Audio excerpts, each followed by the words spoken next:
This is the Real ResQ Podcast, powered by Vertical Helicast. Yep, we are part of Vertical Magazine's Vertical Podcast Network, known as Helicast, and you can find us at verticalhelicast.com. It's not just me either. It's the Hangar Z Podcast, the Helicopter Podcast, Valor Flight Crew Podcast, and Vertical MRO Podcast. They are all there. Go check them out. All right, let's give a shout out to our sponsors for this episode. We've got Precision Aviation Group. Their precision is the key to your performance. Check them out at precisionaviationgroup.com. Airbus, pioneering sustainable aerospace for a safe and united world. Check them out at airbus.com. Blue Drop, training and simulation. Innovative training and interactive technologies. Check them out at bluedroppts.com. Ready Bar, the perfect meal replacement bar to throw in your helmet bag, your flight bag, your swimmer bag, or your everyday pack. Go check them out at getreadybar.com and make sure you enter the promo code RESQ10 for 10% off. And a shout out to the realrescuestore.com. Get all your swag to help support this podcast. Okay, it is time to get into this next episode. Here are some fun facts about our next guest. He likes to read and has read The Lord of the Rings 3 times. His favorite food is Latin American food, and that would be all of it. And he loves a good cigar. Please welcome United States Coast Guard rescue swimmer number 305, Mr. Jeff Danner. My name is Jason Quinn. I am United States Coast Guard rescue swimmer number 500. These are my rescues and rescues from those of us that put our lives on the line every day so others may live. This is the Real ResQ Podcast.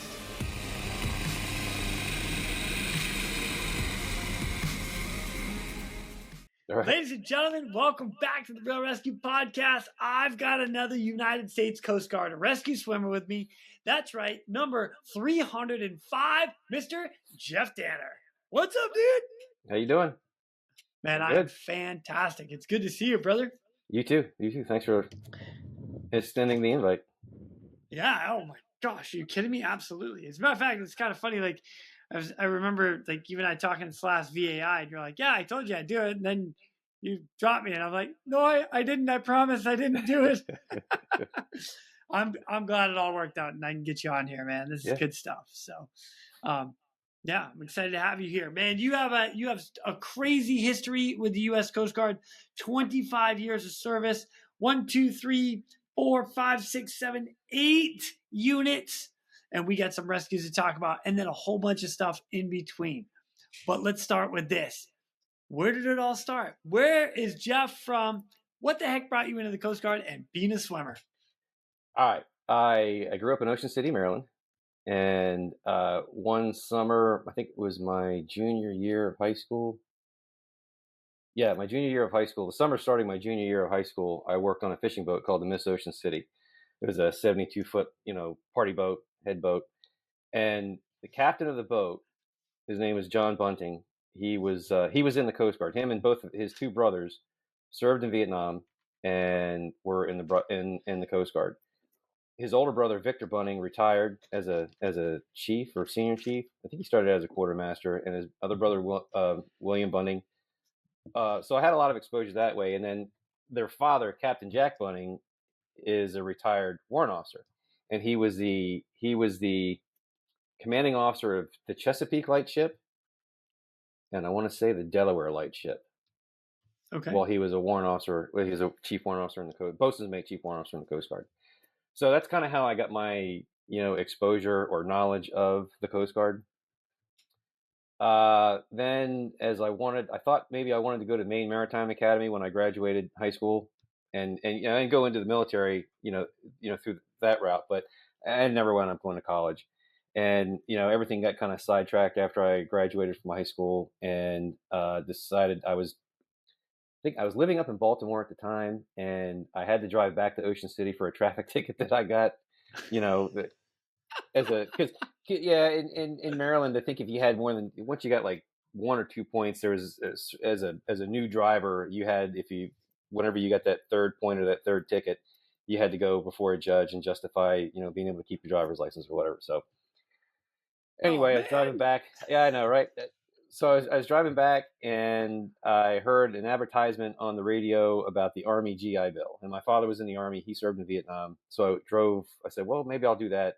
Get my stuff together, get back on track, use the GI Bill, and kind of pick up where I left off." So I drove straight to my father's office, told him what my plans were, and he's like, "Son, you don't want to go in the Army." And he kind of went over the whole spiel. You're going to be living in a foxhole. You're going to be digging you're going to be playing in the dirt all the time. It's not as fun as it sounds. It's not like going camping. It's just a bunch of, you aren't going to like it, right? Like, and he says, "Why don't you go in the Coast Guard?" I'm like, "Okay, I'll do that." So I on my way out of town, when I was driving back to Baltimore, after my court appearance, yeah, it was in the same town. I stopped at the recruiter's office in Salisbury, Maryland, signed on the dotted line, and then I had to wait until about November. That was in the beginning of the summer. I had to wait until November, and I drove down to the recruiter's office. And you know how when you get to boot camp, they show you the bus. Everybody flies into Philadelphia, and Oh yeah. has to ride the bus in. Well, Yeah.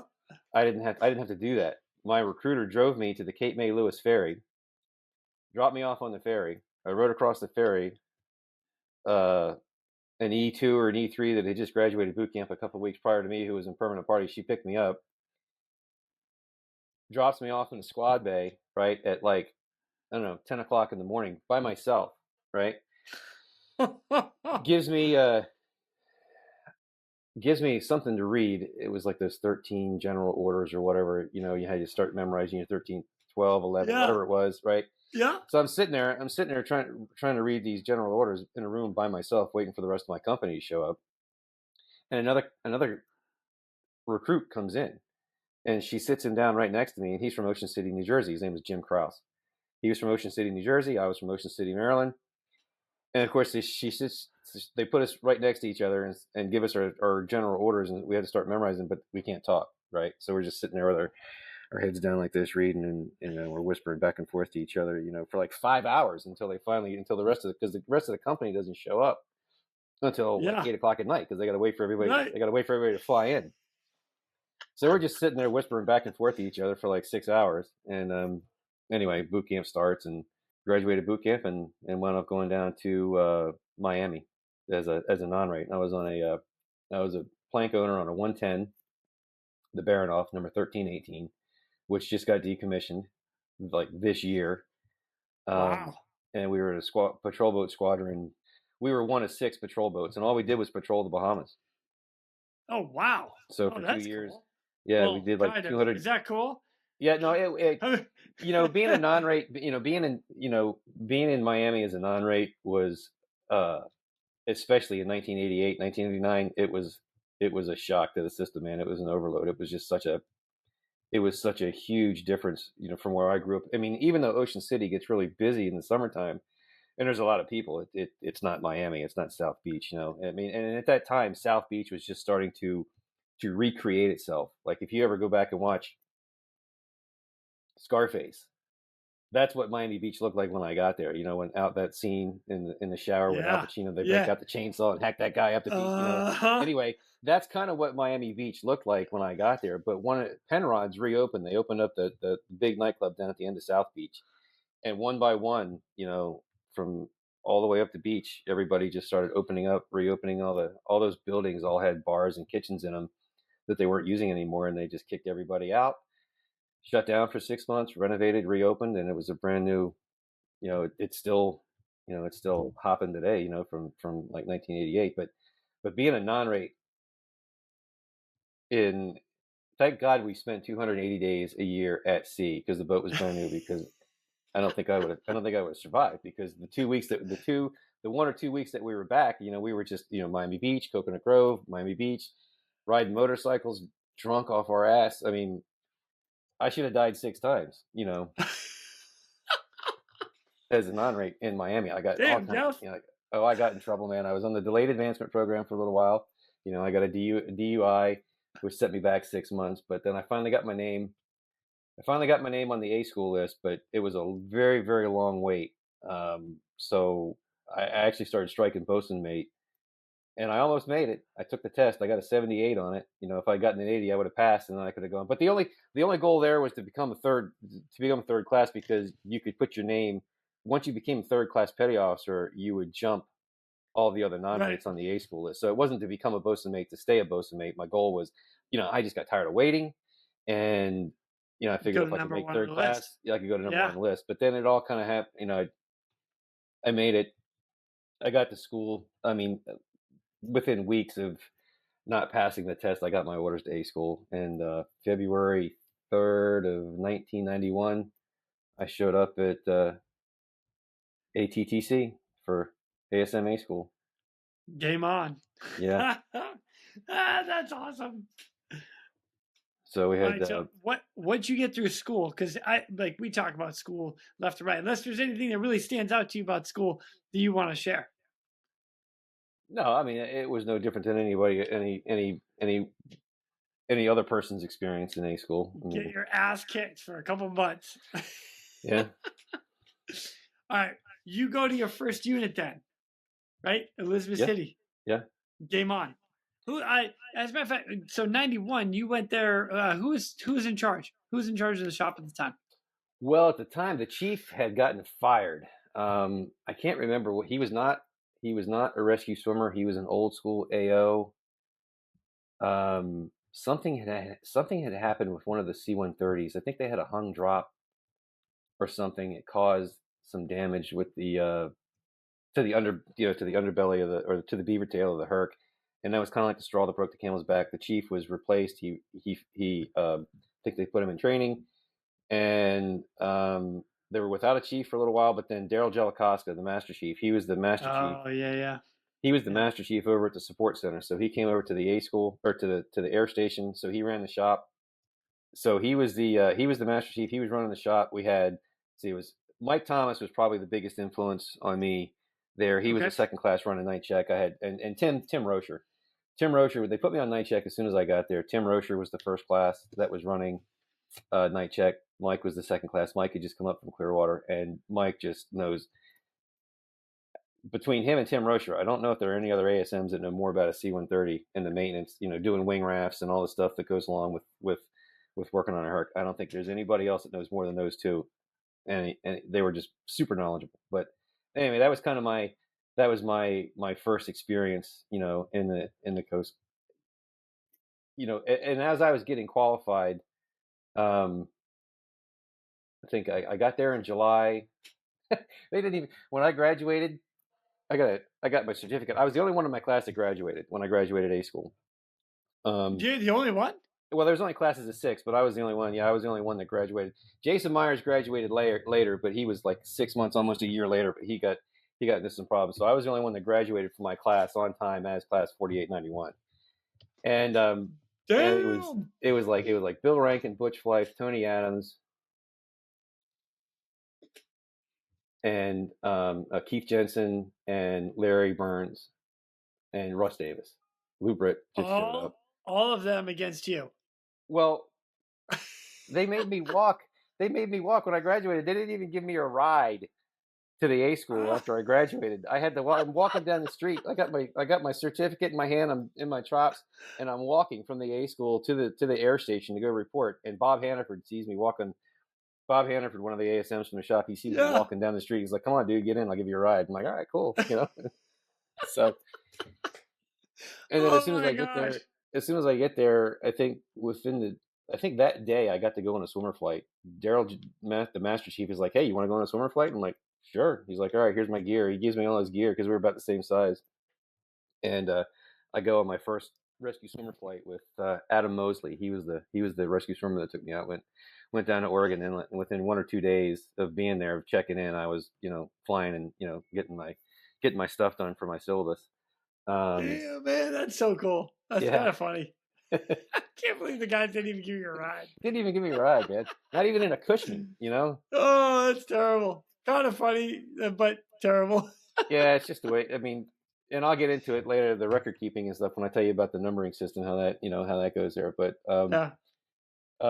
so anyway, I got myself qualified, and I got qualified around November-ish time frame. And within a week or two, I had my first deployment, my first rescue. Yes. And Yeah.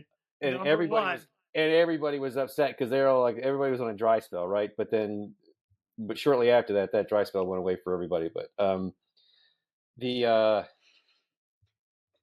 it was a tugboat had capsized at the mouth of the Elizabeth River. Actually, it was January. So I got qualified in November, and then it was January of 1992, and it was a tugboat that capsized at the mouth of the Elizabeth River, and that was up in Chesapeake. There were 4 people in the water. Water temp, it was really cold that year too. There was like ice floating down the Pasquotank River, which it wasn't very common, So there was big, blocks of ice and chunks of ice floating down the rivers. But anyway, the water was cold, and these guys have been in the water for a while. We get there, and there's a 41 footer on scene, and they had already picked up one of the survivors that were in the water, but they lost an engine, and the pilot, Dave Gunderson, was the pilot. Awesome pilot, and he's like, man, get your crap on. We're going. We ain't gonna let these boat guys, beat us. There's somebody in the water, and we're gonna get there before the boat guy gets the other guy. Get your shit together. And I'm like, all right. So and it was back then we had those old Henderson dry suits that were like the 7mm neoprene, so you walked around like a red Gumby all the time. You couldn't hardly move in those things, and you floated like a cork, and I left my zipper open that much on that thing, right? In a hurry. 2 inches. Yeah, that Leave much. it open 2 inches. Yeah, man, I jump in the water. I finally get everything to go, and Mark, the flight mech, he taps me 3 times on the shoulder. Out I go, and I'm swimming over to this guy. I'm like, why am I getting so cold? What is, and then I roll over on my back, on my zipper, I get my zipper, I get myself sealed off, and I get to the tugboat, and the guy is I can't remember how big it was, but there was just one person. He was sitting up on the mouth, up on the there was just the bow, the underside of the tugboat that was the pop sticking up out of the water. And he's up on the tugboat. I'm waving. I'm like, come on, man, get in the water. He's like, no, man, I'm going to die. I'm like, no, you're not going to. Come on, get in the water, He wouldn't get in the water. And so I kind of, I reach up there to try and grab him. I can't grab him. And then a wave or swell washes me up on the tugboat with the guy. And then as soon as I'm within arm's reach, he just wraps up, arms, legs, everything. And I'm, here I am, red Gumby. I got this guy wrapped around me. I can't, get him off me. And so finally, we just kind of roll in the water, and it was just like A school. I'm thinking to myself, well, if I just hold this guy underwater long enough, he'll eventually let me go. Like he was a ASM instructor, right? And anyway, we get him in the basket and get him up in the plane, and we find the third guy actually made it to the barge that they were towing, and he climbed up the tires. You know how those barges always have tires lined up? Yeah, all around the edge. Yeah, so he climbed up the tires. He got up there and he was waiting for us. So we hoisted him off the deck of that. Flew those guys back to the support center because it was very close to the support center, Portsmouth. Flew them back there, and then we went out and we found the fourth guy. The fourth guy didn't make it. He was, he had expired. He was washed up on beach. So we had to go. We had to get the litter out, and I was so nervous. I ran out of the helicopter without the litter, and I get there and I'm like, what am I going to do? And then the flight mech's got he was, and it was his first case. It was his first SAR case too, right? Oh, no way. I wish I could remember his last name. Mark, I can see his face. But anyway, he had the litter. He drug the litter down there. So we put, we had to take the litter apart, put it together, put the guy in there, and got him in the back, and tried to do some CPR on him. But it was a very short flight from there to the support center. But he didn't survive. He didn't make it. I'm sorry to hear that part. Yeah. But everything else is pretty funny.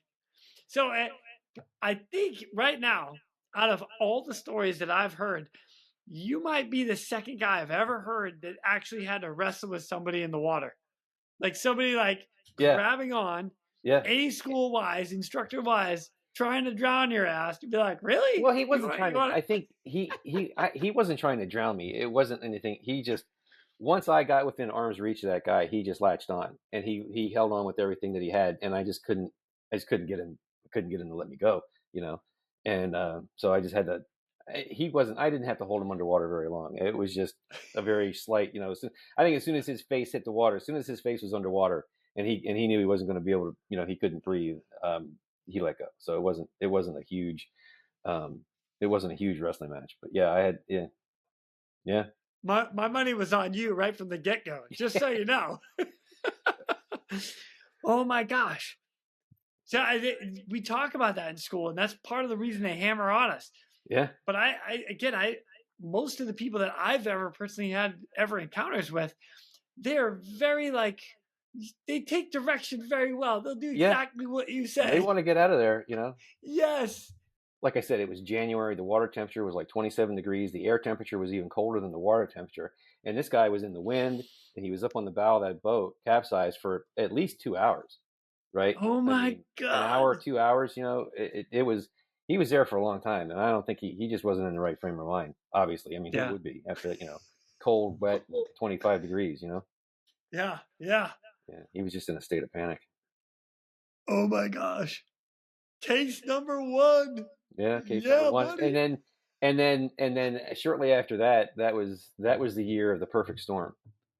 So actually no, I'm really? sorry. The perfect storm. Not actually. The perfect storm must have happened because I wasn't qualified yet. Dwayne Jones got the first case. DJ Jones, he got the first case when that happened. He was the one. I think shortly after, sometime between me getting there in July and getting qualified in November, that's when the perfect storm happened.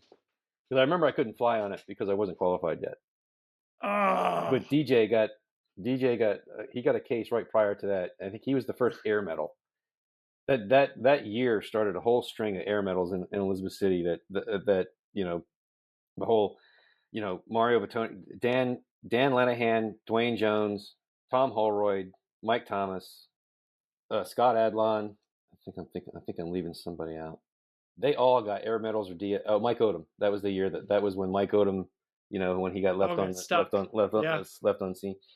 So those guys, Jim Peterson, I think he got an air medal for picking Mike up the next day. So I mean, that just started a whole string of DFCs and air medals, you know, that year. That, you know, all the way through to like that one day that Drew Dazzo got. What did he get? 3 in one day? Yeah, something crazy. It was insane. Yeah, it was. Anyway, it just lit the fire there for search and rescue cases, big cases there in Elizabeth City. Oh, another fun, the fishing boat I told you about. Remember the Miss Ocean City? We used to fish. We used to fish on the Marine Electric, the wreck that started the rescue swimmer program. What? Yeah. Oh, yeah. What a trip. All right. So recap on that one. The Marine Electric was the boat that sank, and the U.S. Coast Guard did not have rescue swimmers at the time. 22 people were lost, and they ended up using a Navy rescue swimmer to help us out. And that's how the program all started.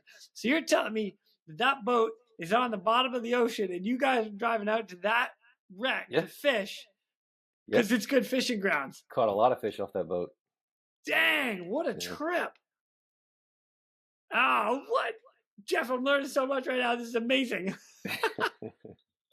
Holy cow. And of course, we didn't know that at the time. You know, nobody. But that was it was just a kind of a fun fact. You know, I mean, we fished off that wreck, and that's kind of the wreck that started. You know, without that wreck, you know, there may not be a Coast Guard rescue swimmer program, or at least the way it is right now. You know, so that kind of absolutely, catalyst for a lot of careers. For sure. Yeah, we all kind of have a connection to that, right? We do, yeah. Like in one way or another, because it started a path for all of us to get to where we are. Yeah. Which is it's just a little piece of history. How one thing changed the course of an entire rate and world for us. Crazy. It's changed search and rescue for the Coast Guard profoundly forever. I mean, just think of all. I mean, I think there was, by the time the Navy rescue swimmer got there, I think he was able to rescue 3 people. I think there were 3 survivors. I think you're right with that. And the Coast Guard was trying to scoop the guys up. They were so hypothermic they just couldn't. I don't think they could. I don't think any of them got in any of their exposure suits, or if they did, they were there so long they couldn't get into the basket. And the water was so rough, the helicopter couldn't land in the water and pick them up, because back then the Coast Guard's bread and butter was amphibious helicopters that could land in the water and pick their survivors up. Throw the cleat out. 20-foot waves. Yeah, exactly. So, dang. Jeff, this is good stuff. Good stuff. We're going to divert real quick to thank our sponsors. Blue Drop Training and Simulation.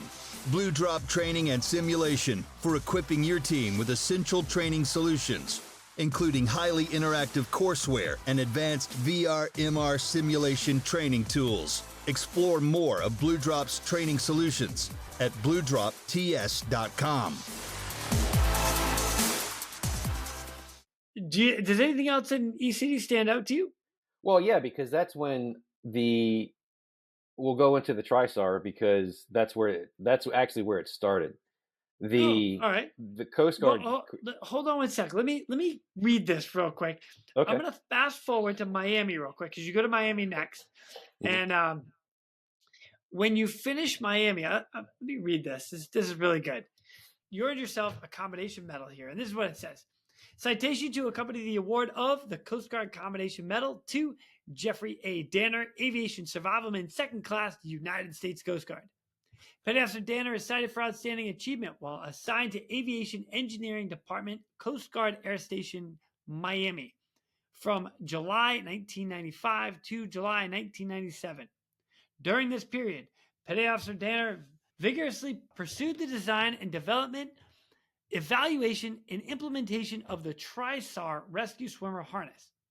Petty Officer Danner's innovative design incorporated 3 separate pieces of gear, eliminating the need for a separate rescue swimmer harness, direct deployment harness, and the LPU-28P life preserver. His outstanding resourcefulness and innovation resulted in the development of the Coast Guard-wide procurement of the new Trisar rescue swimmer harness. This harness reduced the initial cost of outfitting survivalmen by 24%, while dramatically enhancing mission effectiveness.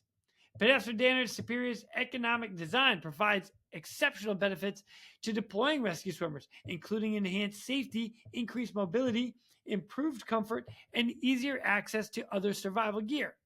The new harness, lighter weight and compact size, makes it easier for the rescue swimmer to move and is more compatible with the space constraint of the HH-65 Dolphin helicopter. Petty Officer Danner's dedication, judgment, and devotion to duty are most heartily commended and are in keeping with the highest traditions of the United States Coast Guard. So that's pretty badass right there. So here's ready. I love this. We're going to do a little history lesson again. You guys, when you guys first started it, you were wearing multiple pieces of gear. I didn't have to wear that. It was not my generation. So I started with the Trisar harness. But if you don't mind, explain a little bit of what you guys were wearing at the time.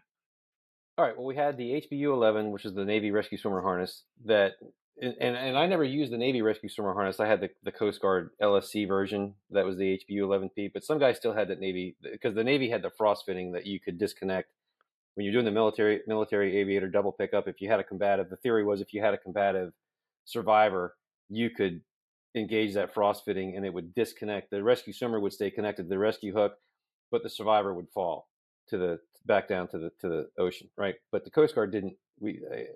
For whatever reason, they felt it wasn't required. It also reduced the weight. It was a lot. It took a lot of weight off, but it was still a very uncomfortable harness, because anytime you did even a strop pickup, you were being picked up by your armpits. That harness was just that real thick 2-inch webbing. It just after 4 or 5 of those things, your back was your back was in bad shape. So known as the backbreaker 5000. Yeah, that caused a lot of trips to medical. A lot. And then we had the SAR 1 over top of it. Now there's a little bit I didn't actually create the Trisar. I created the idea that became the Trisar, and I'll explain that as we go. But sometime in the mid '90s, I can't remember when it happened. You had that mishap in Humboldt Bay where Patrick Chick was the ASM that tumbled down, the cliffside. For sure. And thank God he was unhurt. I mean, I think this literally happened. I don't think this is an exaggeration. I think somebody remembers reporting seeing once he hit the sand, he landed in a bunch of really soft sand.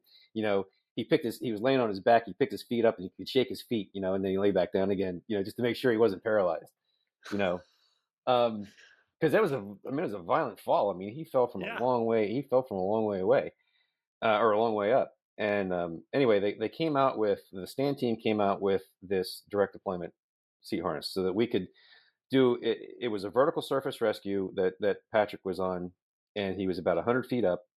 What happened was they got Pat down on the cliff, and then he disconnected. Then they lowered a basket, and he was just going to stand there on the cliff. He had a good purchase there on the cliff, and they lowered the basket.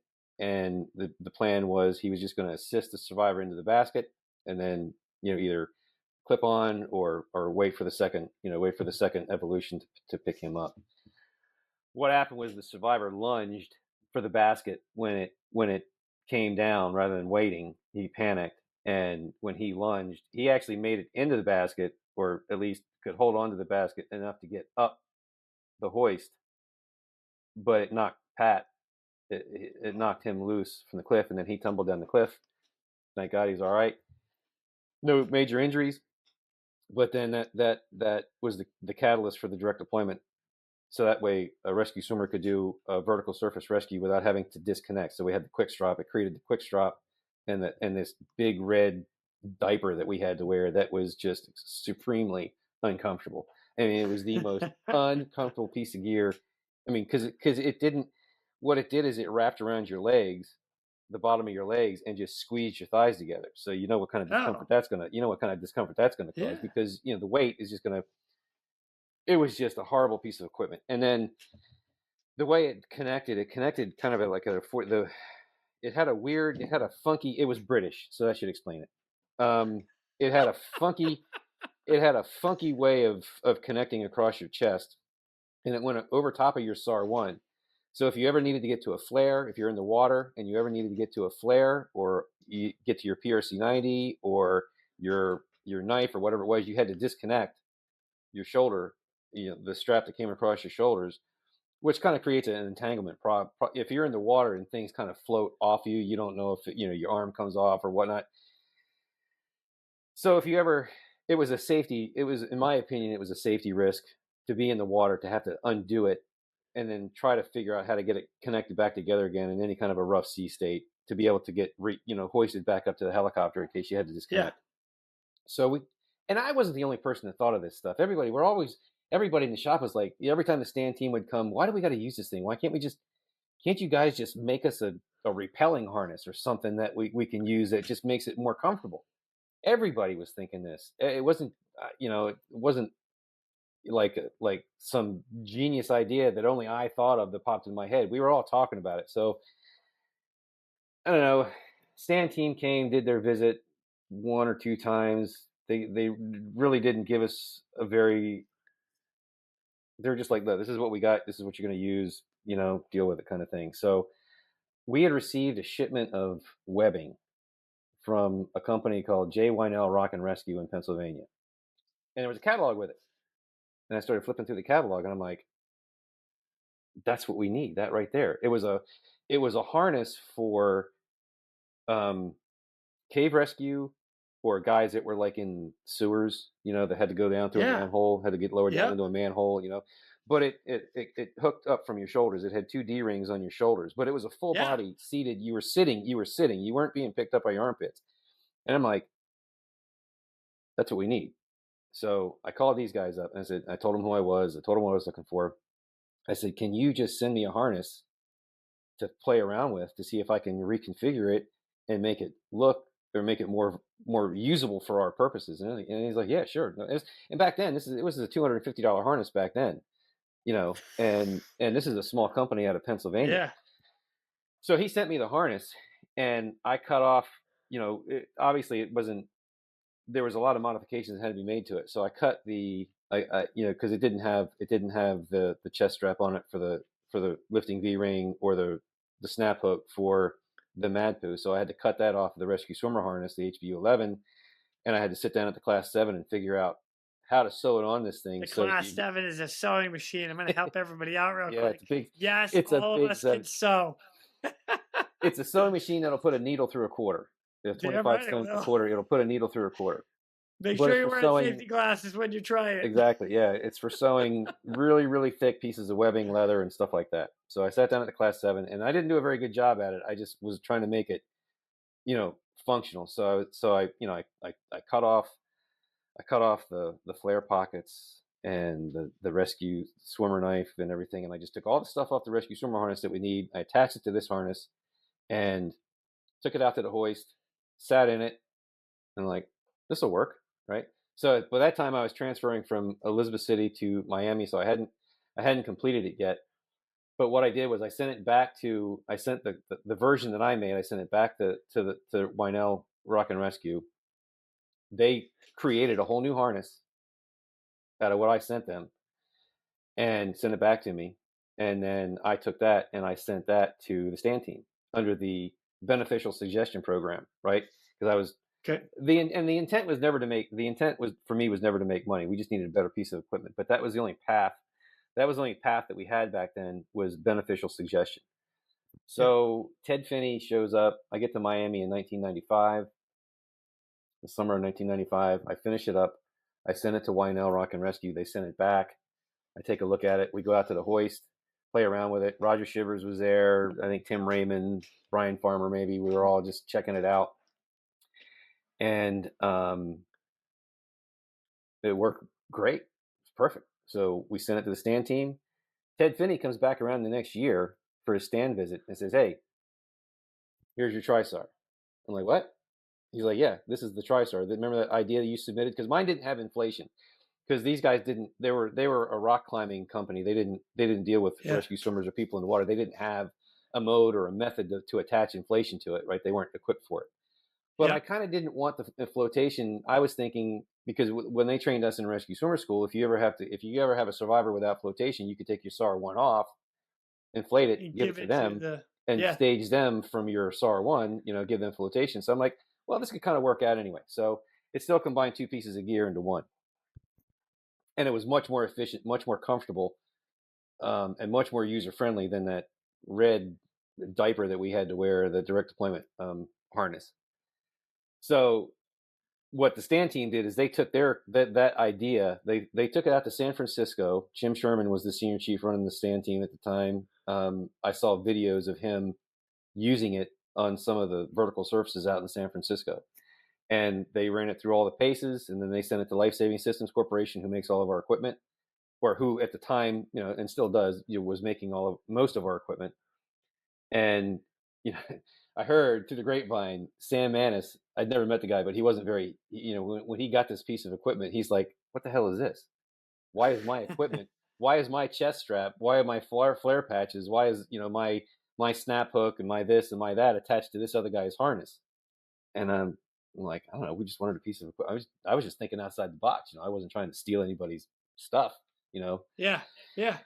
Anyway, he made it, he attached, he made his version of it, the Trisar, and put flotation on it. So whether he decided or the stand team decided that it would be a good idea to put flotation on it, and it worked out much better because you had all the pockets, and then that evolved into the Triton, which is even a better piece of equipment, than the Trisar. But when we were at Verticon, I went over to the LSC's booth and talked to Matt High, and I think one of the representatives there said the Navy still uses the Trisar and they love it. And there are those other agencies that still use it. So, hey, good for them. Yeah. I can tell you right now, the Triton, the current one that they have, is hands down my favorite harness. Mm-hmm. Like, I love it, and I love the Trisar when we were in that too. Like, there were other people like, "Oh, this is kind of uncomfortable. It's big, it's bulky." The only downside that I really had with it was, and this is what they fixed with the Triton, is all your gear and equipment would like slap people in the face, all your patients. So anybody that's in a litter and you're working on them, you're just like hitting them with all your stuff in all your pockets. You're like, "I'm sorry. Oh, my bad. Sorry." outside of that, it's been my favorite harness my entire career. And it's just, I've tried a whole bunch of them. And I'm not saying that the other ones are bad by any which way, shape, or form. But and I always fall back to this one. I'm like, it's just comfortable and I like it. So well done, Yeah, sir. man, it's one of those things. It's one of those things that was just, and like I said, I was not the only person that envisioned this. I just, Yeah. I saw that catalog and I'm like, oh, that looks like a good idea. Let's try this out. And I just sewed some stuff together and it just kind of took off. Became what it Man, is. that's so awesome. Yeah. The other part that I think is funny with that is like there's so much in the shop that I would say we all did. We'd always take something and then redesign it or tweak it to benefit what we were trying to do at the time. And I like off the top of my head, I'm thinking of like our swimmer bag that we had when we were up in Kodiak. We ended up getting trekking poles because some of the guys ended up we had to like traverse mountains and stuff to go get people that were stuck on mountains. It was like, oh yeah. So I've got like snaps and stuff so because they couldn't fit in your bag, so I've got them on the outside. Yeah. Like we were always doing that. So Always sewing stuff one together. of the greatest thing about being a swimmer is you can sew. Yeah. I used to be made fun of. Oh, you're gonna bake cookies? Yeah, and I'm gonna make some badass gear too. Chocolate chip cookies. Totally. Oh my god, that's so cool, man. Well done, Jeff. That's pretty sick. All right, so now I gotta ask you. Like now you're down in Miami. Were there any rescues down in Miami that stand out to you? No, man, I had a dry spell in Miami. The only thing I ever did, I think I ever got out of there was a medevac. Guy had a busted finger. Like funny, no big rescues, but I got to do the Shell Air and Sea show one year. Actually, it was the same year that the JetBlue aircraft crashed in the Everglades. You Oh, remember hearing about that one? Yeah, it was. Yeah. That happened. That happened. I think Sean Sullivan was the rescue swimmer that did. He did the Sunday version. I was the survivor that day, but Sean Sullivan was the rescue swimmer for that one. The day that, like, when it happened, and he was, as soon as they did the air show over there at Fort Lauderdale Beach, they had to divert, fly over there, and do a search, for that crash. But we went out there. Back then the Dolphin, before it got re-engined on a really really hot day, had a lot of power issues. Right. And this air show it was 1997, 1996, 1997. And this air show was the beginning of summer. It was Miami. It was hot. But the deal was we were going to do a 10 and 10, which is not something that we normally do, 10 foot, 10 knots, but was for the air show. They thought it would be a little bit more sexy if the aircraft was just flying and we did a 10 and 10 deployment. Well, the first day that we did it, the engine, as I'm jumping out of the aircraft as a rehearsal, it was the Friday as a rehearsal, the number one engine nacelle overheated, the chiclets or whatever went off and they almost didn't fly out of it. Steve Newark was the pilot, also another very good pilot, but he almost didn't. If they hadn't been doing the 10 and 10, they would have not been able to fly out of it. They would have landed in the water for that, for that air show. So the next day, same pilot, he's like, oh, he was a little bit hesitant, didn't want the same thing to happen. So he was at 20 feet and 20 knots. So when I hit the water, man, it was awesome deployment, but it was horrible because it hurt so bad. I mean, I just kind of laid on the surface of the water for a good minute. I felt like I don't know what it was. Just the impact was just extremely painful, right? And Gene Ward was the survivor. Yeah, but it was a beautiful deployment. Big wall of water, because I hit it at 20 knots, right? I hit the water at 20 knots going sideways. So this big wall of water, shoots up out of it, But anyway, you got Gene Ward was he was the survivor. We picked him up and that was that. But the funny thing is, the next year they were televising that in Ocean City. It was actually televised by ESPN. It was filmed by ESPN. And my mother just happened to be in a restaurant there in Ocean City with a group of her friends, and she sees it right as I'm jumping out of the plane. She stands up at the restaurant, that's my son, yells out to the whole crowd, whoever was there in the restaurant. But as far as rescues go, I didn't have a whole lot of good ones there in Miami. I think the only really good one there was Brian Farmer got something in a hurricane. He got an air medal for a hurricane. Other than that, it was just beautiful weather, so there just wasn't a whole lot of really sexy rescues down there at the time. We didn't have a lot of hurricanes until after I left. That's when Hurricane Andrew came in and smacked South Florida. Oh yeah. The Yeah, year that's after I left, but from there, I had it wasn't really a hardship. My second wife, ex-wife now, but her father had cancer, and they were up in Maine, and the detailer, I was trying to get either a mutual or a hardship to Cape Cod. I didn't get it. They're like, well, we got to bill it for you in Cape May. So it got me a little bit closer. So I wound up going to Cape May, and I was ASM 2 there in Cape May. I was one of the last ASMs. I think it was the last. I think they've got people there now because of the way the I'd heard that ASTs were there testing candidates for AST school because they were looking for trying to get more candidates because they still have a high Yeah. attrition rate, but I don't know if they still Yeah. have guys there I doing don't that, know. especially now that the school's on the West Coast now. Here it's here Yeah. in Petaluma, but when I left there, like I was telling you earlier, I actually had to go up to Atlantic City, and I was standing duty in Atlantic City because they had Mike Rinaldi had passed away. The chief had had some neck surgery, and they at that time Cape May was the air station. They had two actually. They had the SAR facility in somewhere around Brooklyn, or I can't remember. I had never had to go up to the SAR facility because I was basically just temporary anyway because I wasn't assigned. I was still permanently assigned to the training center at boot camp in Cape May. But Which is then kind of fun. Do you remember the years you were down there? What were the years you were in Cape May? I was there from 1998 to 2000. Oh yeah, I know. Okay, I just missed you. So randomly, right? It's kind of funny. I don't know if I've ever shared this. 1997 is when I joined the Coast Guard. All right, and when I got in, I'm in boot camp, and it was still an ASM rate. And I remember seeing the video. This is like most people know this about me. Is like I see the video online. I'm like, they show be an ASM. You can jump out of helicopters and do jumping jacks. I'll work out all day. I'm like, yes, please, right? So a couple of the guys, or one of the guys, had come over because they were switching or getting ready to change to AST, and I was one of 3 guys in my company that were thinking about going swimmer. And they were like, hey, we want you to get in the pool and you need to swim it might have been a 500. And they just wanted to see what the times were so they could start making transition into that. And that was in 1997. That's why I asked. It was kind of see, I left, 95 to 96. I got to Miami in 1995, 96, 97. But I remember doing stuff like that. So, but I was there in 98. I got there in October of 98 to 99. 2000 because I got to the stand team in 2000. So I don't know. Maybe they sent somebody up from the A school. Yeah, could have. Or they just could have had. No, wait, no, they had the instructors do it. I remember them talking about it. Now. Okay, yeah, they had the instructors because there was 2 petty officers there that ran the gym. There was the chief, Ed Malega was the chief, and then Jesse Height and Chris Owens were the 2. Chris actually he was an OS, but he became an AT and he retired.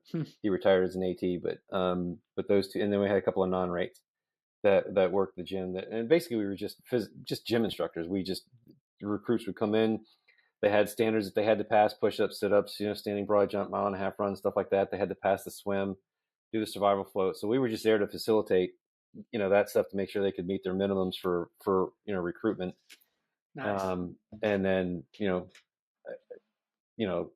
I think Ed Malega, he realized that I was like a fish out of water because I wasn't really enjoying not being at an aviation unit, and he was good friends. He was good friends, I guess, with Brad Torrens, who was the chief. I don't know if Brad was a senior chief or chief.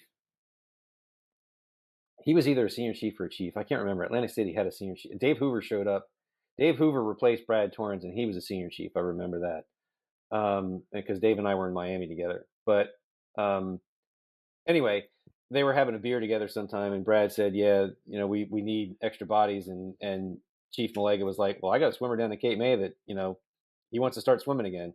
And they allowed me to go up there and augment them. So I got to stand duty, and I got that SAR case there the Delaware Bay, the mouth of the Delaware Well, Bay. let's get into that one. I like a Yeah, good story. You know yeah, this. there was it was I can't remember what time of year it was, but it was just a really really stormy night. Like a 300-foot ceiling. This is the only time I ever got shocked. When you get that static electricity. Oh yeah. This is the only time I ever got shocked. Right? There was a lot of static electricity in the air. But we got there. We got the call that there was a barge with 3 people on it taking on water. They were Delaware State employees, and they needed to get off the barge. Right? And this is, I can't remember how far out into the Delaware Bay that they were, but they were all, the barge was basically underwater, and they were just all on the roof, and the roof was no bigger than maybe 5 by 5, 5 by 7. It was 3 guys huddled up on this roof, and what had happened, the first 2 hoists, I didn't need to deploy. It wasn't I was just helping the flight mech in the back, but they bent the basket on the second hoist. Oh dang. The basket got snagged on something on the roof of the of that barge, and the basket got bent. We couldn't use it anymore, so they lowered me down. They did a direct deployment, basically, or sling deployment down to the roof of the barge. I put the last survivor in the quick strop, and then we went up together. And then there was somebody over on the beach that was going to pick him up and give him a ride back to their facility that was waiting for him on the beach. So we just air taxied over flew over to the beach. And so they wanted to put me down in the surf just to help these guys out, because there wasn't really a whole lot of air. There weren't really a whole lot of places to put them on the beach. So they lowered me down to the surf. And as I'm going down, as soon as I get a couple feet from the water, I start seeing blue lightning, dancing across my arms. And I'm like, what the hell is that? And then it hit me, and it straightened me out. My arms and legs went out like Garfield the cat stuck on a screen, just completely straightened me out, and hurt. I was like, oh my God. So that's what that feels like. Because I'd never ever been shocked. I hear everybody talking about it, but I'd never real experienced that before. So anyway, I get up, get in the surf, and they just lower those 3 guys down to me. So I, get them out of the surf, swim them up to the beach, come back at the next one, swim them to the beach. And then they gave us because they were state employees, the state of Delaware wanted to recognize us. So sometime 1 or 2 weeks, the state did some kind of resolution. It wasn't, I don't know what the purpose of those resolutions are, but they had all of us go to the state assembly building there for the state of Delaware, and they had both houses, the Senate and the Assembly, in one room, and they read that document and out loud. And And this is it right here. Let me read this real quick, because it's awesome. It's the Great Seal of the State of Delaware. State of Delaware, Senate. Concurrent Resolution number 23. We hereby certify that the enclosed is the same act that was passed by the Senate and the House of Representatives on the 140th General Assembly. And then it's signed by the Secretary of the Senate, the Chief Clerk of the House, Bill Clerk of the Senate, and Bill Clerk of the House. That's freaking awesome. I don't know anybody else that has that. So well done. Yeah. First time for me. So we're going to divert real quick to thank our sponsors. Precision Aviation Group. Mission critical operators and fleet managers rely on Precision Aviation Group as a worldwide leading rotor and fixed wing MRO provider. PAG provides tip-to-tail solutions in 4 MRO segments: avionics, components, engines, and manufacturing DER services. A single point of contact gives you access to over 150 million in inventory, globally 24/7. Just call 800-537-2778. Precision Aviation Group. Others sell parts. We sell support. Okay, so then I made, back then, the service-wide cuts, man, were insane. You had, the service-wide is the test that we have to take for advancement, as we promote for those that aren't, familiar with that. But, you take the test every 6 months, the list would come out, the cuts would be 0, they weren't making anybody, especially first class. They might make 1 or 2, projected cuts, towards the end of the cycle or whatnot. So you really had to study hard hard for the test. So I remember myself, Dave Beecham. There was a couple other guys. We would get these big jam sessions, service wide. Willie, John Williams. We would get these big jam sessions going for service wide study, and finally made it. The list came out, made number one. The cut was like, I think I fell to number 2, and the cut was 3. So that got me out of Cape May. And they had some openings on the standardization team, the rescue swimmer standardization team. So I got to go to the stand team, and that was a blast. I loved it. It was a really, really good job, especially doing the advanced rescue swimmer school, advanced. I think they call it advanced helicopter rescue school now, but that was the highlight of that 3-year tour there on the stand team was doing that. What years were you there? Well, I got there in 2000, so 2000 to 2003. You had just got to Kodiak. Okay. I went to Kodiak. I went to Kodiak to do the stand visit. I remember swimming. I remember those. Yeah, and the brief that I got, Dave Gray was the guy that went up the year before me in Kodiak. He's like, look, dude, they're going to take you to the pool and they're going to make you swim. Their goal is to make you either puke or quit. I'm like, all right, let's see. I didn't puke and I didn't quit. So that was actually the first time you and I had met. Was going to Kodiak. I think you were the airman, and you and I were on the end of the pool, all the way over on the right. We were sharing the same lane. I was the rookie. It was me and Pat Roach. We were the 2 fresh new guys right out of school. We graduated in 2000, so we were there in 2000. Okay. They're like, yeah, you need to go get qualified, and you need to go get signed off by stand team. I was like, oh, roger that. And that was you and me. Yeah. And then right after that is when I went down to AHARS, where you were one of the instructors down there then too. Okay. So we get to meet up again. Yep. But you guys, AHARS is different because you get class after class after class, and you probably see 100 guys without exaggeration. So it's like, well, yeah, because you had the whole crew. You had the pilots, the flight mechs, right? So 2 pilots for each, Yeah. Pilots, mechs, and swimmers, and then we had the Air Force guys too. There's a lot of Air Force PJs. A lot of Air Force PJs were doing that. I remember my Air Force PJ partner. He's like an E7, like E6, E6. I think he was an E7. He's down there in Bear. That's all I remember is Bear. And he had all this stuff labeled. I stole this from Bear, but he was Bear. Oh man, it's so fun, man. All right, so stand team. So just going around standardization stuff. You did check me off, so I appreciate that. I think I did a good job anyway. You were qualified. Qualified, check. All right, so you go to San Francisco next, and there you actually have a couple calls that stand out to you. Yeah, first, right after I got there, and it was, I guess it would have been summertime. Anyway, yeah, it was summertime. There was this. It was an area called Gray Whale Cove, and it was just south of, I think it's just south of Pacifica, kind of in between Pacifica and Half Moon Bay. And it was just a rock outcropping in the water, a surfer, a small teenage child. I can't remember. I think he was boogie boarding, and he got sucked up in the surf in between 2 rocks that were sticking up out of the water. It's kind of like a little outcropping that came out, made a little peninsula, and there's a couple of rocks, in a line.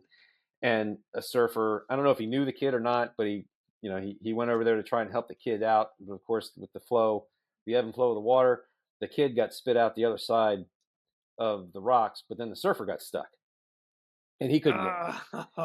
So he found a shelf, like almost right at the waterline. He found a shelf that was big enough for him to crawl up into and wait. I don't know if he was waiting for low tide. I don't know. He's just waiting, I guess, for somebody to come out there and get him. Fire department, whatever. And so we get the call. We get out there. We get on scene. Che Barnes is the pilot, and he's one of the pilots that perished in the 1705 when it crashed in was it 2011, 10 or 11. Anyway, it was with the Marine Corps helicopter, right? Yeah. It was one helicopter. It was a flight of 4 helicopters, but yeah. And he was on both cases. I want to talk. He was the pilot on both those cases that we're going to talk about. But they put me down. It was a vertical surface. I get down there. It was the first vertical surface I think I ever did.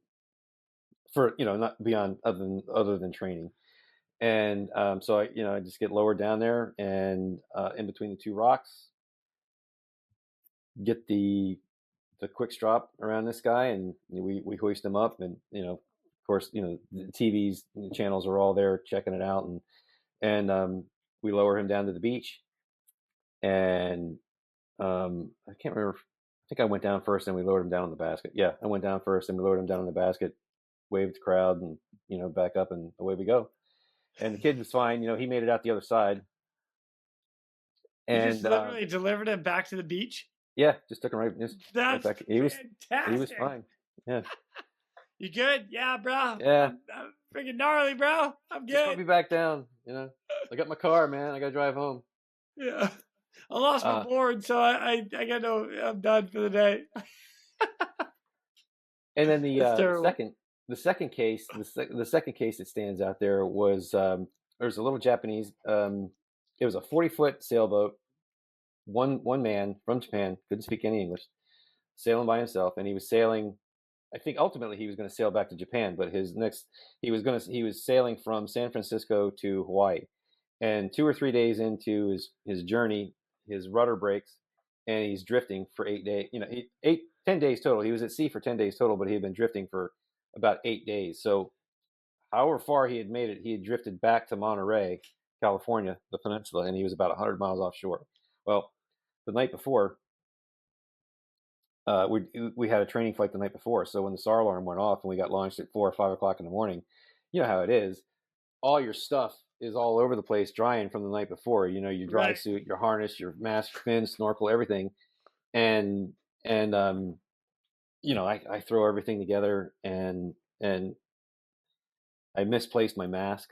Right, I had it. I eventually found it, but we get out on scene. I get myself dressed, and we get everything put together. And I deployed, did a free fall from the helicopter, swam over to the guy's sailboat, and with or without the mask? Without the mask, because I couldn't find my mask. I couldn't find my mask, and it was a prescription mask, So and I'm not that blind. I'm not really blind, but I go to the pilot, who's again Che Barnes. I'm like, hey man, is there any way you can put me down on the boat without making me get in the water? I forgot my mask. He's like, nah, dude. He's like, nah, dude, I can't hover that good. It was about a 10-foot swell. It wasn't bad, but it was just a small boat. The guy had lots of rigging and all kinds of junk all over. He's like, nah, dude, I can't hover that good. He's like, you're gonna have to get in. I'm like, all right. So I swim over. I crawl. I climb up on the back of the boat, and I'm trying to communicate to this guy because he can't speak any English. There's a 47-footer coming out from Monterey, and his options were to either abandon the boat and go with us, or he could wait for the 47-footer to tow him back.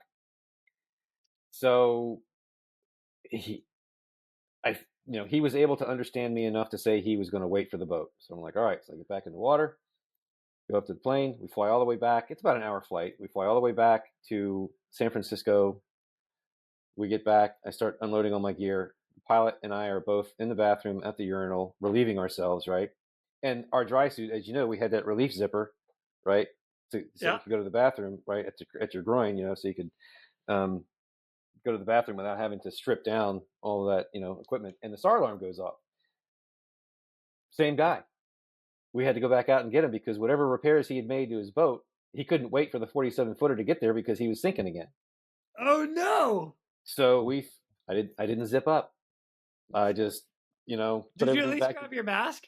Yes, I grabbed my mask. Okay. I found my mask. I didn't forget my mask. I found it it was there, so the second time I had my mask, but I didn't zip up, my relief zipper because it was like you're sitting there going to the bathroom, the SAR alarm goes off, me and the pilot look at each other, we're like, all right, let's go, so we grab everything and, go back out to the plane. We get there. By this time he's in the raft waiting for us. The boat hadn't sunk yet, but he's in the raft waiting for us with his, he had a little backpack with him and whatnot. So I jump in the water and same thing. I'm like, this water feels a lot colder than it did last time I was in the water. And I realized, oh shit, I didn't zip up, So I roll over on my back and I zip myself back up again, and sloshing around in water. Yeah, it wasn't too bad, but oh god. So I get over to the raft. I don't even have to climb in the raft. He's ready to go. So I just get him in a tow him over to the basket, put him in the basket with all his junk, put him up, and because he was a Japanese citizen, by the time we got back there, the consulate for Japan was already there waiting for him. So they just load him up in the van and take him and fly him back send him back to Japan. But the cool thing is, he sent us a thank you note. I'd never ever, he actually composed a letter, and I think I got it up there in my I keep it in my Chiefs book. Oh, please send that to me. Yeah, I'll take a picture and send it to you. And sure enough, Jeff sent it to me, and I'm so excited he did too. Here's what this says: 27th September 2004, San Francisco, U.S. Coast Guard Air Station. This is Hideo Dan writing to you from Japan. Well, summer is gone, and a cool autumn wind has begun to blow in Osaka. I am sorry I should have written to you sooner. I am so very grateful that you rescued me on July 28th. You risked your own lives for a stranger, and for that, I am forever indebted. Now I can live happily with my family by virtue of your brave and selfless deeds. I will never forget you. Please give my regards and gratitude to every staff member of the San Francisco unit of the U.S. Coast Guard, both the San Francisco and Treasure Island stations. Your friend, Hideo Dan. He sent us a thank you note in Japanese, right? And then he translated it to English and signed it, and each of us got a handwritten or a hand signed, copy of that. So that is badass. I love that. So again, it's one of my favorite things when you get like a thank you or something from the people we pick up. Yeah, because most of the time you drop them, you take them to the hospital, you drop them off wherever, and they go about their lives. They're grateful that you never see them again. They don't know how to get a hold of you. You don't know who they were. You don't have any information, contact information for them, but this guy, he was able to, he sent a letter to the air station, and it was pretty cool. Dude, Jeff, that's freaking amazing. That's awesome. Thanks, man. Everything. I love the fact you had to go back out twice. That's kind of funny. Yeah. And I think about that from time to time too. Like I've gone out to places where they're like, "No, we're good. We're gonna stay." You're like, all right, you should, this is the last warning. After this, we're leaving. Or if you've got a really nice pilot, be like, all right, we're leaving. But if you need us, call us later. We'll be standing by. Yeah. And sure enough, he calls you. Let's go. Damn. If you're lucky enough, you get the call before you get back. But yeah. Yeah. No, in the 65, you probably would have had to go back to get fuel anyway. Yeah, that's for sure. Oh, it's funny. Dude, thank you for sharing those. Those are amazing. I thank you so much. Yeah. San Francisco, while you're there, you're part of we need a new seat for the back of the helicopters for us swimmers. Mm-hmm. I love this history lesson right now. I'm so excited. So in the back of the 65, we had, as swimmers, a cushion. And that's all it was. And as a matter of fact, I remember sitting in the back one day, and I wish I could remember who I was talking about. I was like, there's like no support in this if we crash. Like if we do a hard lander or something like that, like this is going to hurt. And they're like, no. The strut, because we're directly above the strut, is gonna take the impact, and you're not gonna have that hard of a time. That's not true. Because I remember doing boat landings and being screwed up for about 2 days.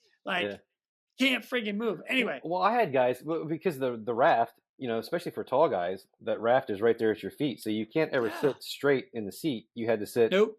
You had to you had to twist yourself to the left, look to the right, especially if you had a cert. So you got 5 pounds of night vision goggles on your, you weren't sitting in the door. You got NVGs on your head. You're twisted. Your lower body's twisted to the left. Your torso is twisted to the right, and you're looking out the window for 3 or 4 hours. So I had one guy, Dennis Moyer. He actually had an X-ray of his spine where his spine was twisted in that direction. Really? Right? Yeah. Oh my God. His torso, his spine was twisted to the right, and his lower body was twisted to the left a little bit. And he was, at that time in San Francisco, man, we were all getting like 25, 30 hours a month. Everybody was flying because we had a new CO there that, prior to him, Commander Abel was very liberal with the way if the aircraft was within 30 minutes of the air station, the rescue swimmer didn't have to go. If anything beyond 30 minutes, the rescue swimmer would have to go. New CO got there. He just had a different mindset, not good or bad, but he's like, his theory was, I can't. How do I have that conversation with the spouse of somebody that died at sea, in a SAR case, when I say, well, I could have rescued them, but I didn't have a rescue swimmer with me at the time. Yeah. So his philosophy was just completely different, and we were eventually able to change his mind. But it took a little bit. It took a little bit of horse dealing, to get him to finally change his mind, show him some data. But the thing was, our guys were just in a very, very uncomfortable position all the time. They were getting hurt just from the exposure to that seat, to that setup in the back. So Miles Beardsley had gotten there. He was the new first class. He replaced Gary Strebe, and Miles got there. And Miles, he's the guy that designed that rescue, that SpongeBob that we all use. Really? For rescue. Oh, Yeah, that's that was great. Miles Yeah. Beardsley. That was Miles's creation. Oh, that's fantastic. But he's good at sewing. He's really good at sewing. He was one of the best. I would put him up there with Tom Holroyd as far as being able to sew, the quality of sewing. Yeah. Because Tom was another one. Tom Holroyd, that guy can sew anything. He actually, when he was out of the Coast Guard for a while, he had an upholstery shop. Oh, no kidding. Yeah. Oh, so geez, Tom Holroyd Good can sew him. like nobody. Yeah. And anyway, but Miles got there, and he's like, the SAR board had all this equipment on it, but that was also part of the problem, because that SAR board to the right that had all the equipment that we used, it had extra trail lines, the salt packets, the strobe lights, the floats, everything, which just pushed you away from it was just jabbing you in the side the whole time you were sitting there. Yeah. So Miles started taking things and putting them in other places around. He created, he redid the net that held the basket in place, that transom section, or the section in the back where you put the lid in the basket tail. for the 65. Yep. So he attached, refabricated that and attached the trail lines to it, put some other things to it.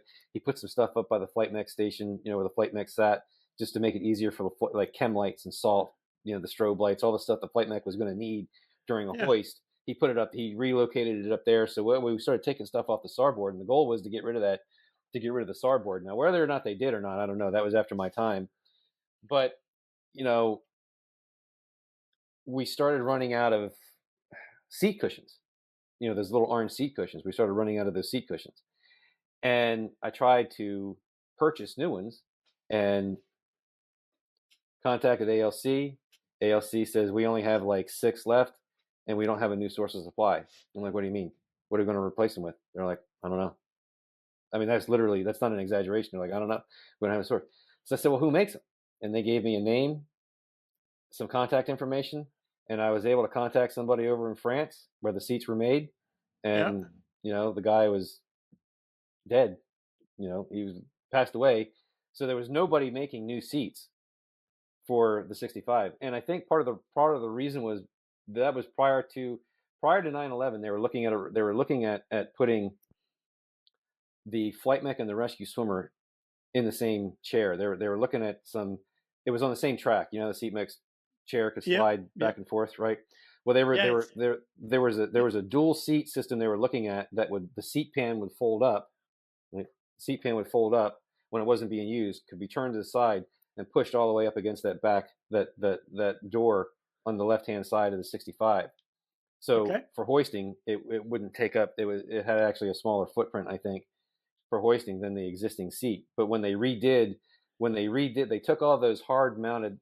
They gave stroking seats to the 3 aircrew positions: the pilot, co-pilot, the flight mech. They all had those collapsible seats when they reconfigured. When they went from the A to the B to the C, and one of those C model modifications, it came with new seats that would collapse in a crash that had a G-force rating. But they didn't do anything for the rescue swimmer position. And we always had that.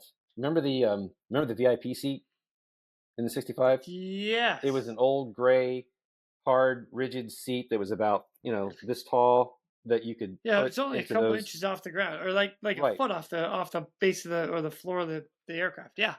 But it had those deck fittings in there where you could hard mount it to the deck of the 65. Yeah.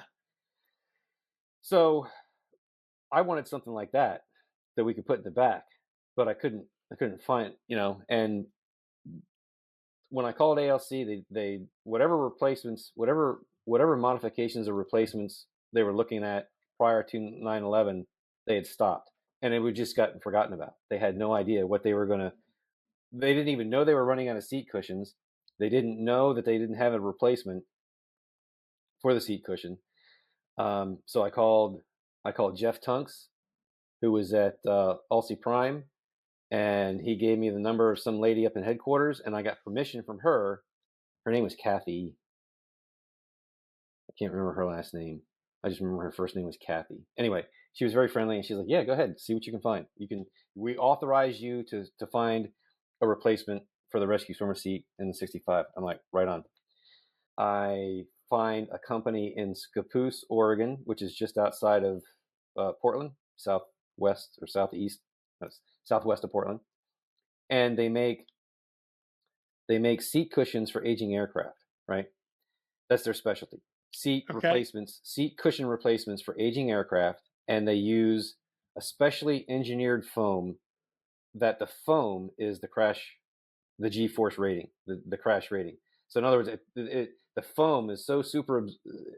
I don't know how or why, but however they make it, it absorbs the impact so well that it gives a G-force rating to the seat without having it collapse to the seat. Yeah. Wow. In fact, when I was talking to the people, they said they had there was a family that had a son in the infantry, either in the Marine Corps or the Army, that was over in Iraq, and I guess TBI was a big, the brain injury, traumatic brain injury was a big deal with IEDs and explosions and stuff like that. So they wanted something special to put inside. They'd found out about this foam, and they wanted these guys to make a foam insert for his helmet, for his Kevlar helmet, to give him some extra protection to protect against TBIs. Yeah. And this, they fabricated it, they made it, they created the insert, they sent it to him, he was wearing it, and sure enough, they were doing their thing, checking out homes, residences, going through doors, kicking doors down. Yeah. And an explosion went off, and everybody in front of and behind this cat died. He was the only one that survived, and they say it was because of the foam that was in the protection that insert gave him in his Kevlar, in his helmet. Wow. So that was kind of their claim to fame, I guess. And so we got permission to fly up there and check out their facility. And all the phone conversations that I had with them, they were just going to make us a replacement seat cushion, right? But the seat cushion was going to be twisted a little bit to the side so that when you sat in the seat cushion, even though you were sitting kind of catty cornered to the life raft, you were still sitting straight in the seat. They were trying to engineer it in a way that it was taking that twist that I was telling you about earlier, people's spines out. And I was like, okay, we'll give it a look, but that's not what I wanted. I wanted to use those deck fittings. I wanted a hard seat that got us up off the floor a little bit that we could attach a seatbelt to and get either a 4 or a 5-point restraint like everybody else had. Yeah. So we get there and we break down, of course, and we had to spend extra time there. So why wouldn't that happen? Yeah, right. And they give us a tour of the facility, and as we're walking around, I see there must have been 25 or 30 seat pans that were the perfect size. It was a hard metal seat frame. It had a seat pan and a back, and it was collapsible. It could fold, and it was made for CH-53, the Marine Corps Sea Stallion or Sea Dragon, whatever they call it. But it was the perfect size to replace that seat. And I asked the guys. I told them, I said, I don't want that seat cushion you're making. I want that. Can you make that? Can you take that foam and put it in that chair? And if I give you the hardware to our deck fittings, can you make it fit to the deck fittings in our aircraft? And he's like, yeah, we can do it. We can do it anything you want. All right, that's what I want. So we took that out to the aircraft, and we set it down on the deck. We pulled the basket. We folded it, and we folded it down on top of itself so that it was collapsed. And we put it right in front of the basket. That little area that the basket goes in and out of. It didn't create any. I mean, you could fold the seat down and get the basket and the litter in and out of that transition area as many times as you wanted to. It didn't create any problems. And then also sitting, wherever the rescue swimmer sat, again, it didn't create any problems. So then I sat in it with a helmet on and just to make sure that there was enough clearance, and we had plenty of clearance. And so I we go back to San Francisco, and I take our VIP seat, and I cannibalized all the hardware off of that seat, and I stuck it in an envelope, sent it up there to them, and they stuck it on their frame with new foam, and they couldn't put a 5-point restraint. They could only do a 4-point restraint, but still, that was Still better. pretty good. It was still better than nothing, because even in those old seat cushions, if you were a big dude, if you were a big rescue swimmer, you could never get the thigh straps around your legs anyway, because they were so short. In fact, some guys were making longer seats. Some guys were making longer extensions. It wasn't authorized, but they were making extensions, and they were. Oh, that's the only way you could clip in. Right. Like you connect. It was just a better get up, altogether. But then again, I had to at that point, once we had identified the seat and they made a couple of additions of it, I transferred from I did a mutual with Thor Wentz. So Thor and I swapped. I went to the A school. He took my spot. So Thor and Miles finished up that project, and they made a lot of, when I was at the A school, I got to see a different version of it. And I think their version of it, the seat would fold down and twist up. So it was up against the starboard, and it was just really out of the way at that point, Yeah. And, but that's the last time I had ever seen or heard of it. But I know they adopted it. So it went into all 100 or so aircraft. It's amazing what happens when you get a couple swimmers and like, I got an idea and I want to refabricate something. I want to sew something, man. Yeah. I want that. Oh, wait a minute. You got that over there? Yeah, I want that all in one, and make that happen. Fabrication is such a cool word, right? Yeah, it totally is. Well, and we just make some cool shit. Yeah. Dang, Jeff. I didn't realize that was all you as well. Well, not all you. Sorry. Well, it wasn't all me. I mean, Miles. No, but Miles had a lot. Yeah, Miles had a lot of input, and then Thor and Miles finished the project up after I. What a great idea. So, but at least we got started. That's awesome. Yeah, you find a problem and you're on your way to get a solution. That's right. That's like what we do. Figure it out. Darren Hoggy, man, you're part of the problem. You're part of the solution. That's right. Dude, that's freaking crazy. That's again, these history lessons through all this. Some of the stuff I knew and some of it I didn't know. So I appreciate it for sure. Yeah, no problem. We're going to divert real quick to thank our sponsors. Airbus. Airbus provides the most efficient helicopter solutions to its customers who serve, protect, save lives, and safely carry passengers in demanding environments. Its civil and military helicopters are flying all over the world, making missions possible. Visit airbus.com for more information. All right. Now we're going to bring us back to E-City. You go back to E-City for a short stint. All right. Yeah. Go back to the A school. And when I'm there was Captain Donnelly was the CO, and Scott Harris was the chief. And she had tasked Scott with creating the rescue swimmer registry, our numbering system. Oh, yeah. Scott didn't want anything to do with it. He drug his feet, man. He drug his feet. And then they stuck him, I don't know if he was going to make 8. I think he found out he was going to make 8, E8, and they stuck him down at the course writer. They took him out of he was still there at ATDC, but they changed his position to the course writer job, writing all the correspondence courses. And then he was like, all right, here you go. It's all you now. I'm like, what are you talking about? I don't want to do it. Thanks, He's Scott. like, yeah, it's all you. He's like, I can't do it. I'm not, I'm like, whatever, dude. So I dragged my feet for a little bit as well, because I didn't want to do it. And I was eating lunch one day in the break room. Captain Donnelly came in and she asked me how the project was going. I'm like, it's going good, ma'am. I'll get right on it, And so I start digging in. I start looking, and zero records of rescue swimmers, of ASMs that graduate. The only record we had at the A school of somebody graduating ASM school was the picture of them down the end of the hallway. When you go down the hallway, phase 2 and phase 3, and they got all the pictures, all the graduation pictures. Yeah. That was the only record we had. There was nothing. Really? So the only way, down in the Navy didn't have a registry. Nothing. I mean, they could tell you who the honor grad. That's the only thing I got from the Navy was who the honor grads were. So I had to piece it all together. You know, I was talking to people like, you know, I was talking to Butch Flight, all the old guys I could, you know, Steve Ober, um, Jeff Tunks, honor grads. You know, I basically just had to put the honor grad at the top of every class, and everybody else was just random selections. That was just me going alphabetical or whatever.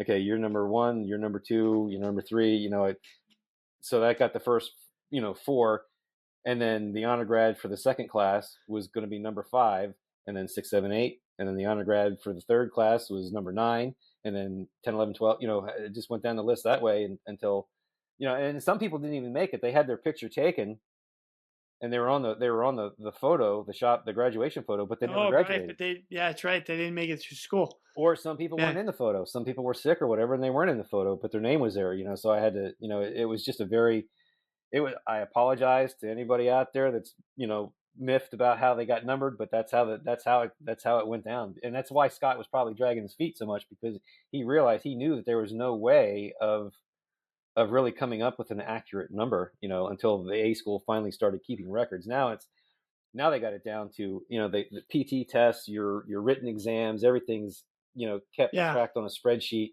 and and it's all the formulas and everything that the spreadsheet spits out, and it gives everybody their number, you know, how, you know, according to that, their rank, how they graduate. And that started probably around 2007, you know, being as accurate, you know, as it is, you know, in 2007. And now they, you know, I remember because I remember not knowing. And then my buddy Bob Florisi called me. He's like, "Hey, bro, you got a freaking killer number, dude. You're like number 500." And I'm like, "What?"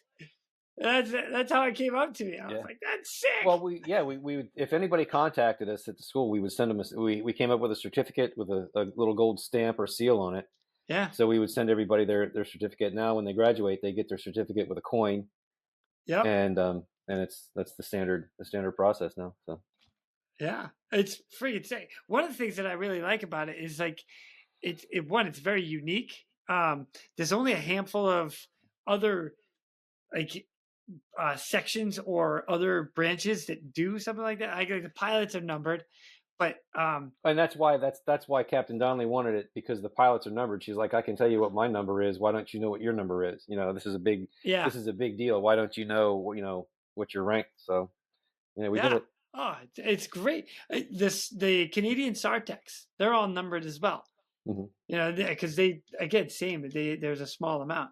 But what's cool about it is like one of the things that I like is we're represented through our number, and it has also started where you can call people out. Oh yeah, I'm a rescue swimmer. Really? What's your number? Yeah. And then you're like, oh yeah, I didn't get one. Yes, you did. If you graduated, yes, you did. Yeah. So, man, well done. Oh my God, what a train wreck that is to get into. That you really came out like on top of that one, because I remember when that came out, and the fact that, and as far as I know, it's a pretty accurate list. Like if you really go through it, I made a lot of phone calls. I made a lot of phone calls. You know, I got to talk, and that was the enjoyable part about it. You know, I got to talk to guys that had been retired for a while. You know, Kelly Gordon, Steve Ober. I don't know if I ever spoke to Matt Fithian. You know, of course, I knew Butch, because Butch White was one of my instructors. And and when I was there at school, I had Roger Shivers, I had George Waters, Bill Rankin, as resources. You know, people I could talk to because they were there. I mean, Bill Rankin was there at the A school for a long time. George Waters was an A school instructor, and at the time he was a civilian instructor. Roger just knew everybody, and he was there. He was there as an instructor. Then he was there as a civilian instructor. So there was a lot of people. I could go. I went to go Tom Holroyd, just guys that I knew that had been around for a long, long time were able to give me some good gouge. Ah, that's so cool, man. Way to pass it off, Scott. Yeah. I love that guy too, by the way. I'm going to throw that out there for him. But yet another history lesson. So now, for all you swimmers out there, now you know how the number system started. Thank you, Jeff. My pleasure. Props to you. Yeah, buddy. All right, now you get out of East City, you leave there, you go to one more unit as your twilight tour, and that's Sacramento. How Yep. was that? Wasn't bad. I had tried to avoid Sacramento my entire career because I didn't want to fly, fixed wing aircraft only. Yeah. When I was in Miami, I did, both times, in Elizabeth City and Miami, I was dual qualified, fixed wing and rotary wing. Yep. But I didn't want to go to just an all fixed wing aircraft or, air station, but, it wasn't bad. We had a good crew. We did have, of course, when I was there, it's when the 1705 crashed. That was about halfway through my tour. That was hard to take, but yeah, it was a good unit. That's awesome. Good way to go out. Nice twilight tour. Yeah, that's good. Cool. Jeff, this has been awesome, man. What a career. Congratulations on an amazing career in the Coast Guard and all your achievements. And I really do appreciate the history lesson with all these little steps all the way through. This is great. This is the stuff like the little things you don't know about and you want everybody to know. Like, hey, this is how things started. So you guys out there that have the good life at the moment, you're welcome. Go ahead, Jeff. You can tell them. It was you are welcome, but it was self-preservation too. I was in the same boat. I sat in the same uncomfortable seat. I got hoisted with the same uncomfortable, rescue swimmer harnesses and stuff like that. It was all, motivated, or my motivation was to make my life more comfortable as well too. And then in the process, everybody benefits from it. So. Yep. Heck, that's how we got away from the PRC 90, the brick radio. Oh yeah, that was. You can actually get a cell phone cover that looks like a PRC 90. I've seen it. It's kind of badass. I haven't gotten it yet. It's coming just because. Oh, it's funny. So, right on. Well, I'll tell you what, Jeff. You've got stuff. So since you've been out of the Coast Guard, tell everybody what you're doing now. And the reason I'm asking for that is because you're doing VA stuff and you're doing training. So what are you doing? Yeah, well, the first kind of little funny story. Retired from the Coast Guard. Didn't really have a whole lot to fall back on. So I retired. I had filed my claim with my disability claim with the VA, but I hadn't gotten granted anything yet, and I needed a job. So I was diving for golf balls for a little while. Wait, you were what?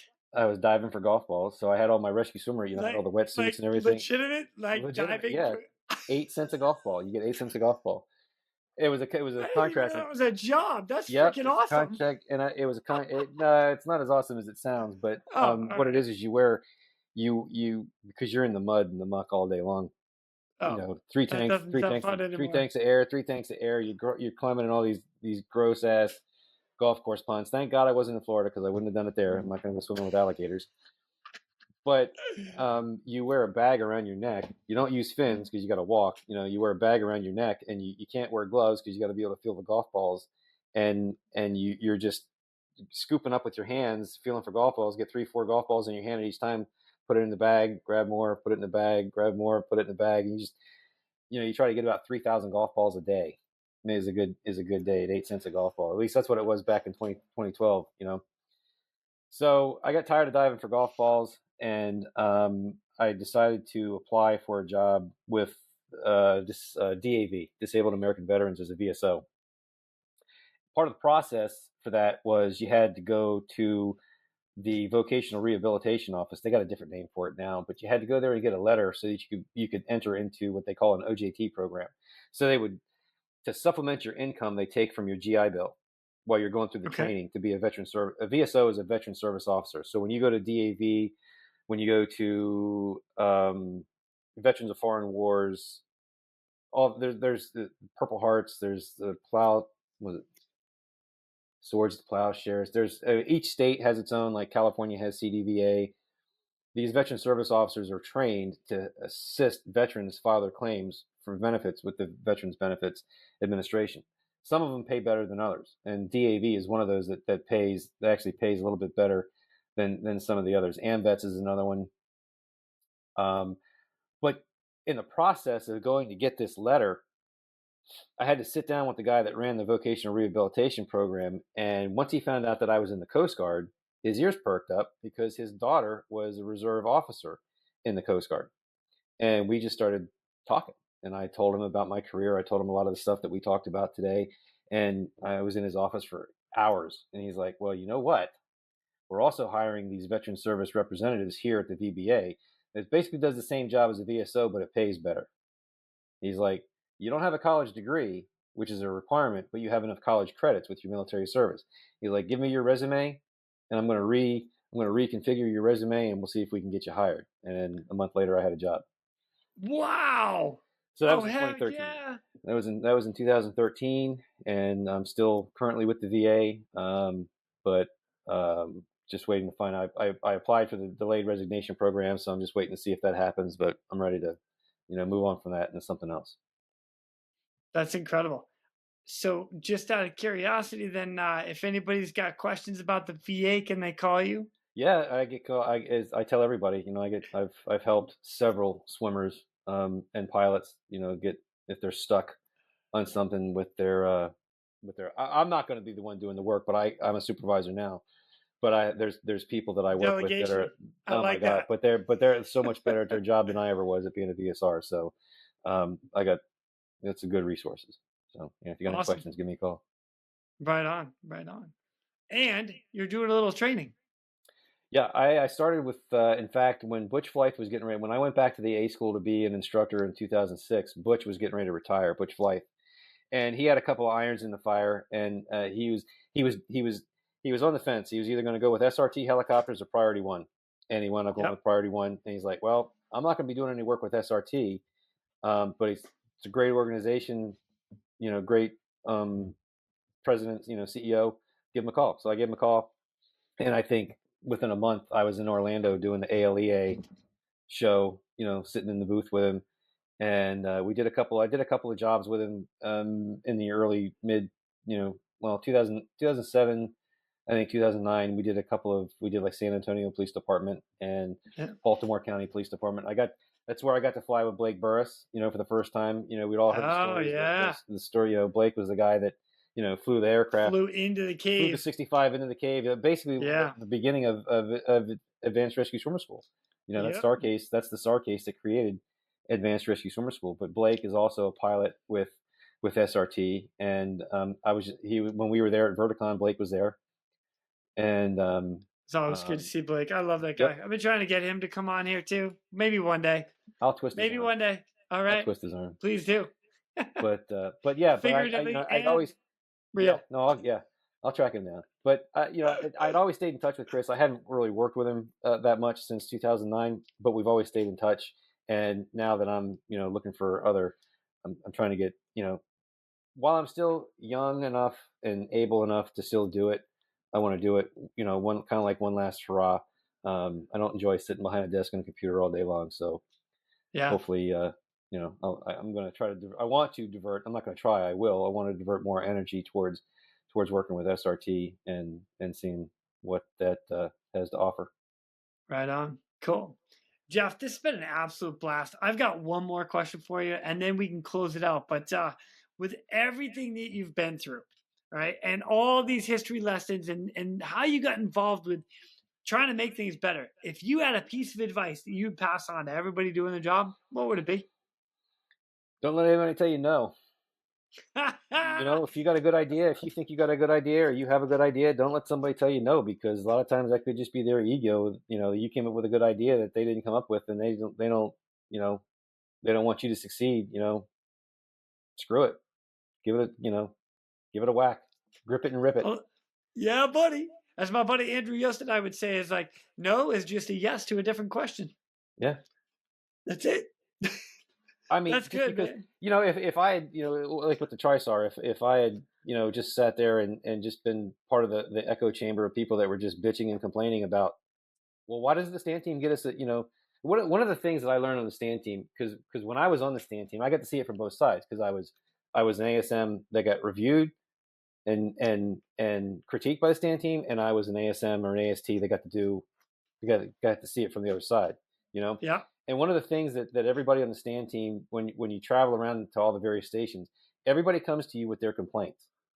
Well, we're not the ones that can change it. I mean, yeah, the stand team looks at new equipment. The stand team reviews new equipment. There are things, there's a small scope of things that people in the stand team can actually change. But other than that, the commanding officer of that air station is the commanding officer. If you don't like something at your air station, you got to get your commanding officer to change it. The stand team can't come in and tell the commanding officer, you're doing this wrong and you have to change it, unless it's something that's within their scope, right? Yeah, like for me, the example was in San Francisco. I had a commanding officer that didn't care that we were flying 30 hours, 35 hours a month in the back of the 65 and guys were getting in. I mean, he cared, but there wasn't really a whole lot he could do about it, because his philosophy was, when an aircraft takes off, it's going to have a rescue swimmer in it. So this is one of those things, don't let somebody tell you no, right? I went into his office because he had an open door policy. I'm like, look, Captain, I like you and I like the way you think, but we're 1 in 3 and I'm the chief and I'm 1 in 3. You got guys that are getting hurt. What are you going to, we either need more bodies or we got to do something different. You can't fly us. And he wouldn't budge. So, I mean, and here's one, I went in there, I thought I had my shit together, right?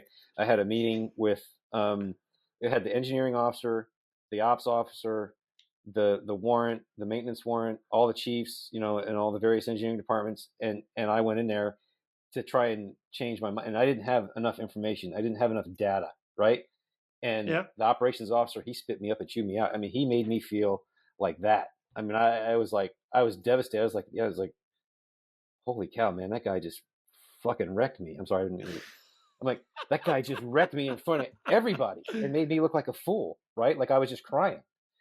Yeah. So I get back, I digest all this information and I'm like, I got to approach this from how do I approach this from a different angle, so I contacted somebody at ALC and I got a number.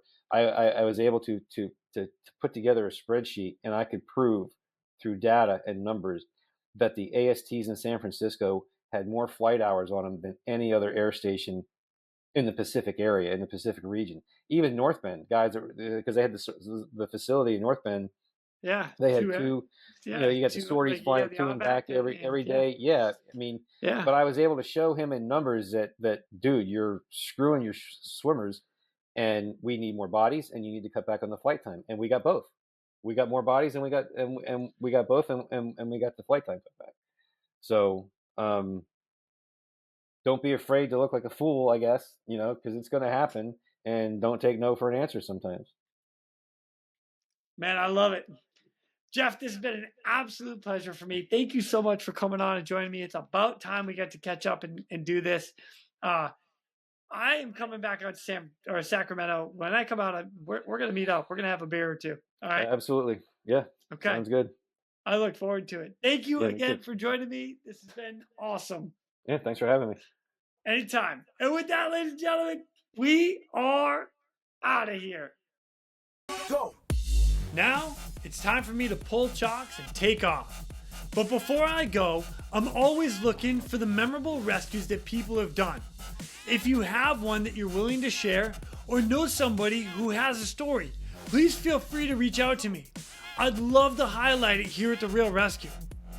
For everybody that is standing by for that SAR alarm, remember, those in distress are praying for a miracle.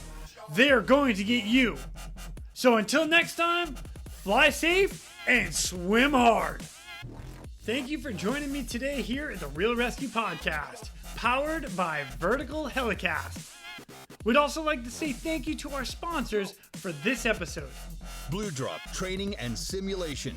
Blue Drop Training and Simulation for equipping your team with essential training solutions, including highly interactive courseware and advanced VR/MR simulation training tools. Explore more of Blue Drop's training solutions at bluedropts.com. Airbus. Airbus provides the most efficient helicopter solutions to its customers who serve, protect, save lives, and safely carry passengers in demanding environments. Its civil and military helicopters are flying all over the world, making missions possible. Visit airbus.com for more information. And Precision Aviation Group.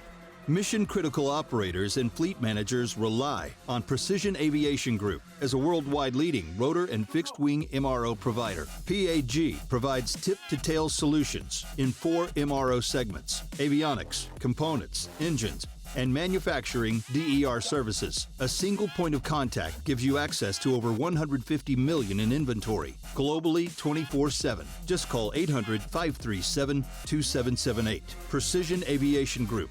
Others sell parts. We sell support. Jeff, by some chance, do you have the funniest story that you could think of on a swimmer training flight?